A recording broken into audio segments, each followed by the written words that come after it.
વાગી છે. હવે મારે નાસ્તાનું કંઈક કરવું પડશે. નાસ્તાનું કંઈક કરવું પડશે. ઓ માય ગોડ,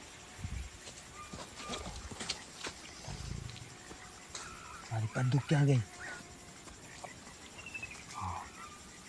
બહુ ખતરનાક જીવડું છે આ રહ્યું.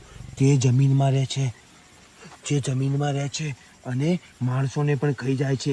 તો આ જીવડાનું નામ છે માઓ. ઓહ ઓહ ઓહ ઓહ ઓહ! આ જીવડાનું નામ છે માઓ. તેનો સવાલ તેને ખાઈને મારે જોવું પડશે. તેનો સ્વાદ બહુ નથી દીધા. જાજો માર પીઓ પીપી જેવામાં આવ્યા છે. મારા ઉપર કાબુ કરી દીધું. એનો સ્વાદ બહુ જ ખરાબ છે. બહુ